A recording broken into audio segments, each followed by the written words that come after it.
Avevamo stimato più o meno per fare questo lavoro tra le 5 e 6 settimane. Quasi metà del tempo che vorrei impiegare per rifare tutto. Che è un lavoro che non è che possiamo dividere.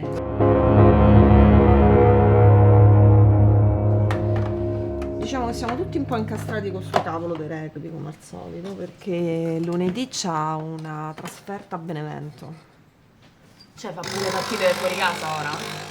Fuori casa già le fa da un po'. Adesso questa è una trasferta di un giorno che vanno e tornano.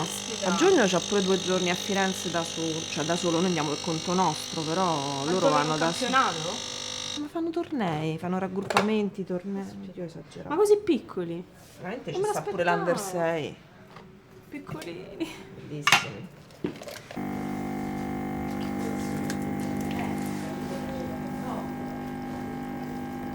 Poi l'altro punto aperto che è rimasto, ma questo è veramente un punto aperto che l'abbiamo messo proprio come issue trasversale, riguarda il trasferimento telematico, riferito alla possibilità di trasferire dati in 2 amministrazioni che faranno parte di NoiPA. Cioè tipo come adesso sono stata abolita la provincia e tutti quelli della provincia sono passati alla regione Lazio, si parla di centinaia e centinaia di persone, lì devi prevedere proprio invece la possibilità di importarti in maniera massiva. Tutto quanto.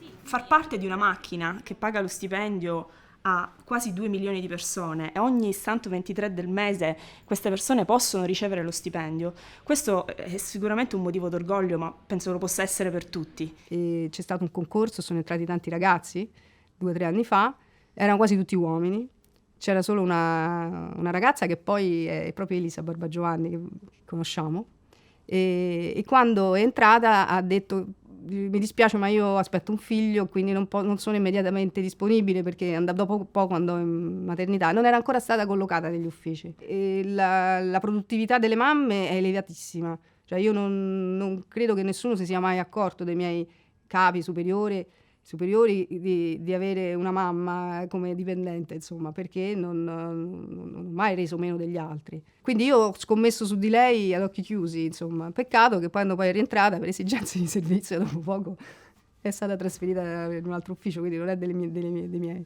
Qui la differenza è che tu puoi condividere una sede tra 2 amministrazioni. Ok, capito? Una sede tra 2 amministrazioni. Mentre adesso siamo arrivati alla conclusione che non è più così. Che perché la sede è sede dell'amministrazione, capito? Ok, ma è un problema, non è un problema di dati, è un problema di incoerenza sui dati, perché se tu ci pensi, certo. Guarda i dati che ci sono qua. Se tu ci pensi, sono è un problema dati funzionale, cioè una cosa che dice non può essere, quindi è inutile che sia rappresentabile, questo è. No, non ha senso che venga codificato così. Non ha senso che sia rappresentato, perché non è possibile. Se tu guardi i dati che ci sono, questi sono dati che sono associati dall'amministrazione sulla sede. Quello che penso è che in un progetto di così grosse dimensioni è veramente complicato mettere insieme tanti gruppi di lavoro che sviluppano cose differenti, perché anche se il gruppo di lavoro è mosso da una professionalità tale che quella piccola funzionalità è in grado di fare le cose per bene, il problema è che poi queste funzionalità devono collegarsi, devono integrarsi tra loro, e quindi quello che a un certo punto forse è mancato è stato una certa attività di coesione, di collaborazione, che è il fulcro di un'attività in team. Fondamentalmente non siamo in grado di alimentare tutti i gruppi che sono già partiti, in particolare poi in particolare se continuiamo così come stiamo continuando, che era quello che c'era stato chiesto, ovvero più di io basso mi chiedo, livello, non lo so. Ma ci sono questi tempi, cioè, perché qui c'è anche una particolarità, perché mentre io sto sui tavoli tecnici ma non lavoro nello specifico, se non per coprire qualcuno, voi siete tutti quanti coinvolti direttamente, quindi quando c'è una persona che coordina, per cui io mi vedo con lui. Cioè, ecco perché io ti dico, io posso anche raccogliere tutte le esigenze e mettermi una riunione al giorno, a mezzogiorno con lui, però di fatto quell'ora lì o quella mezz'ora di confronto è un'ora che al lavoro vostro già siete 4. No, la cosa che mi viene da pensare è se qualcuno dei nostri gruppi, per esempio il primo che viene in mente è quello di Casilli, che riguarda l'inserimento dell'azione amministrato è dipendente da diciamo, rifacimenti su R1 che avete già deciso. A questo punto è meglio che si fermi un attimino. E magari fargli fare i rifacimenti magari fanno che abbiamo quelli presentato. Ok, allora si dobbiamo proiettare i nostri gruppi. Comunque la priorità secondo me va data a quelli che hanno il maggior numero di user story da riprogettare e possibilmente però prenderle mettendo in fila nell'ordine logico che avevamo dato, quindi inserimento amministrato sarebbe perfetto. Sì, ma quali sono queste 36? Vedi quelle 36 quali sono?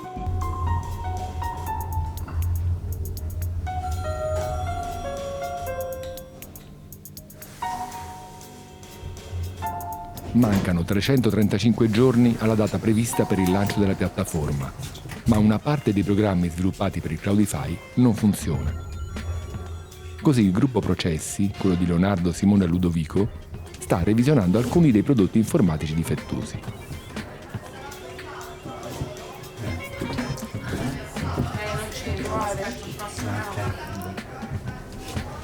Questo rallenta molto la collaborazione con i gruppi dei fornitori, che vanno sempre alimentati, come dicono loro, con nuove richieste di requisiti specifici. Però, nel confronto con il gruppo sviluppo, quello di Alessio ed Elisa, sono scaturite delle possibili soluzioni. Stiamo fallendo. Stavo aspettando l'ascensore.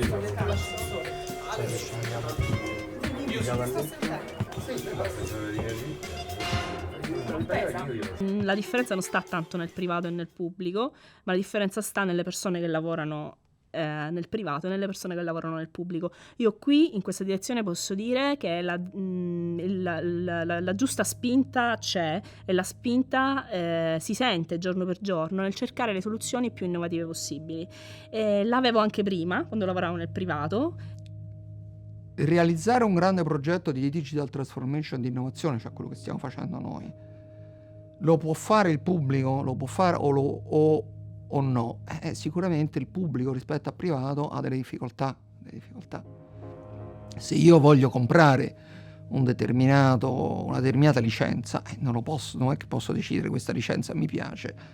Vado in negozio, per dire, vado dal fornitore e la compro, cosa che un privato può tranquillamente fare. No, io devo passare per una gara pubblica, la gara pubblica deve espletare Consip, passano 2-3 anni per poter comprare questa licenza, quindi devo fare i conti con le cose per esempio che ho già. Magari quella licenza mi piace di più, però quell'altra ce l'ho disponibile, anche se mi piace di meno, prendo quella che ho disponibile, se no devo aspettare 3 anni. Questo è un vincolo forte.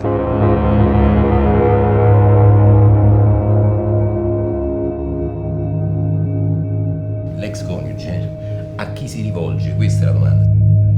Tendenzialmente ogni amministrazione pensa di avere una realtà che è sua, specifica, particolare e che nessun altro possa capire. Tempi di realizzazione, cioè quando sarà disponibile a noi come utenza, più o meno